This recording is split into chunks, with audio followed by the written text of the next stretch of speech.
prepared statement as an opening statement. I believe all of you have copies of the statement.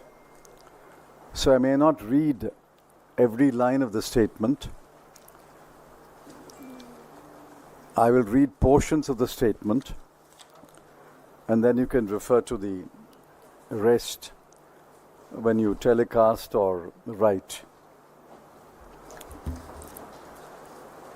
You have listened to the budget speech of the Honorable Finance Minister, as I did. The budget documents were uploaded only about 3 hours ago, and it will take time to read and analyze the documents. On behalf of the Congress Party, I shall make a few observations and comments, and my colleague, Ms. Supriya Srinath, will add more observations.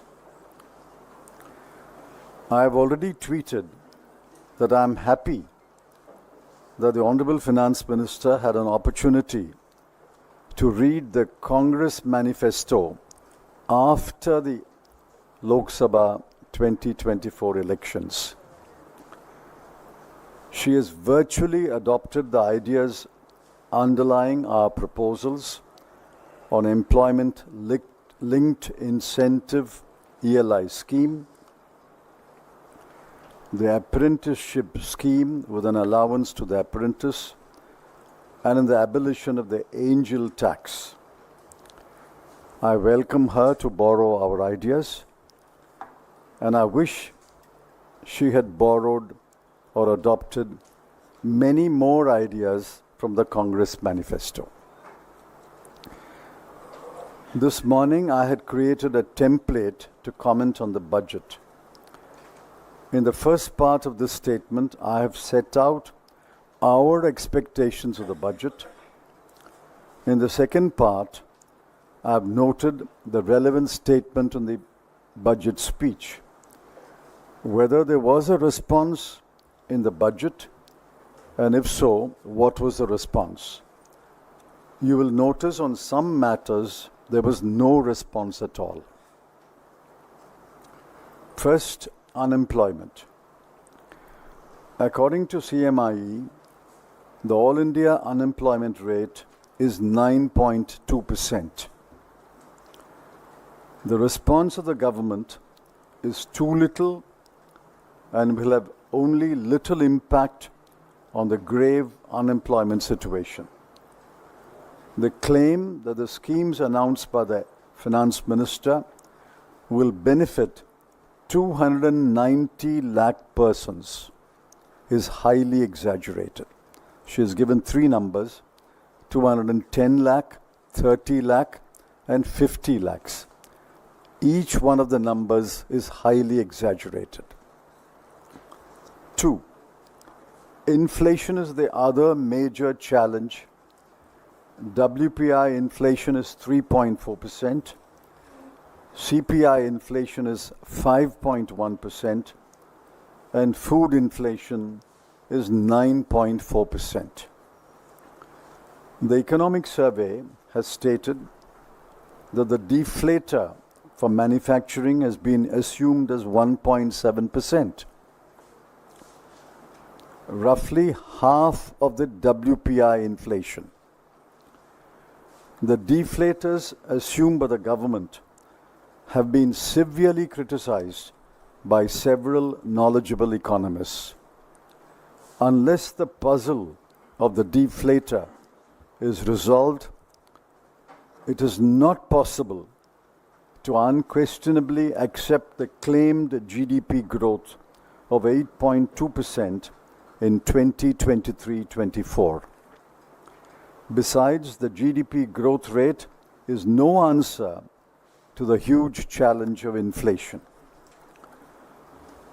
The economic survey dismissed the issue of inflation in a few short sentences. The FM dismissed it in 10 words. The finance ministers dismissed inflation in 10 words in paragraph 3 of our speech. We deplore the casual attitude of the government. and nothing in the budget speech gives us the confidence that the government will seriously tackle the issue of inflation. Education is widespread but of poor quality. Nearly one half of the children are unable to read or write a simple text in any language and are numerically challenged.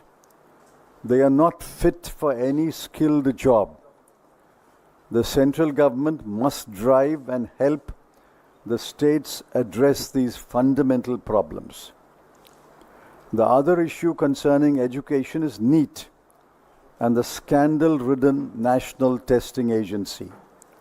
Several states have demanded that NEET should be scrapped and the states should be free to adopt their own methods of selecting candidates to various courses in medical education.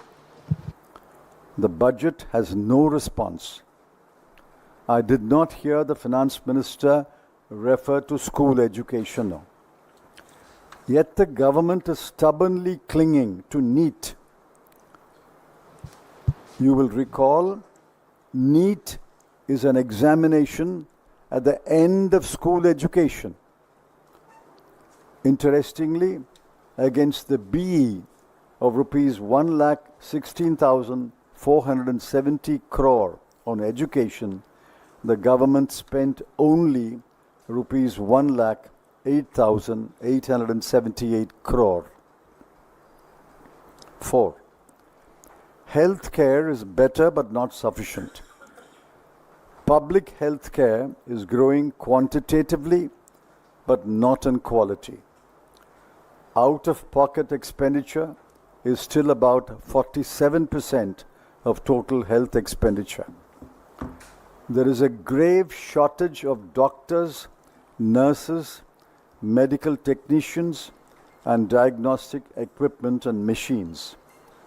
The central government's expenditure on health care has declined to 0.28% as a proportion of GDP and to 1.9% as a proportion of total expenditure until the last year. The budget speech, there is no response.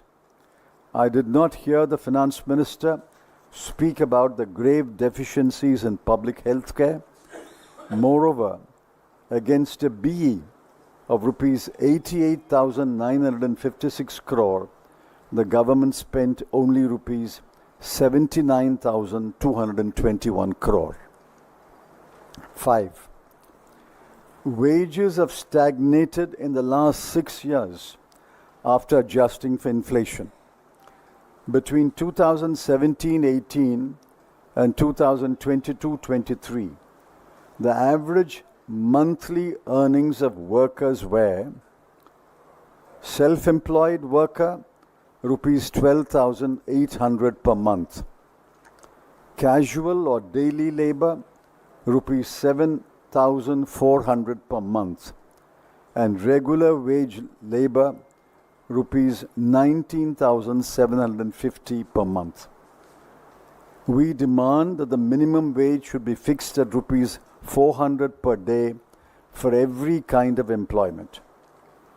While some relief has been given to the tax-paying citizen in the 0 to 20% tax bracket, no relief, I repeat, no relief at all, has been given to the poorer sections of the people, especially those who are non-tax-paying wage laborers and casual daily laborers. The government seems to be blissfully ignorant of its own statistics that wages have stagnated in the last 6 years while inflation is raging, and such workers are not paid a decent minimum wage. 6. Farmers are mobilizing to protest. One of their demands is that the MSP announced for an agricultural produce must be backed by a legal guarantee. The Congress had in its manifesto promised to provide such a guarantee. No response in the budget speech. Let's wait to hear from the farmers. 7. Owing to massive unemployment, many students who had availed of educational loans have defaulted in payment of interest and or repayment to the principal. There is a demand that the government should write off the unpaid balance of educational loans as a one-time measure of relief. The response: the government has unusually spoken about giving education loans. They did not say that in the previous budget speeches. They are talking about giving education loans. But what about the huge burden of unpaid education loans? Students and their families were hoping that, given the acute unemployment situation, the government would give relief to the current borrowers. They must be bitter and disappointed. 8. Several political parties, including the Congress, have demanded that the ill-conceived and discriminatory Agnipath scheme should be scrapped forthwith, and the armed forces should resume the time-honored methods of recruitment. The response: there is no response. The agitation to scrap the Agnipath scheme will continue. So I have listed major issues of our concern. I have not gotten to macroeconomic analysis or analyzing the numbers. I'm talking about the common citizen of India, the youth, the students, the farmers, the laborers. They have demands, and those demands have been articulated by every political party in the recent elections. The Congress was among the first party to carefully articulate those demands.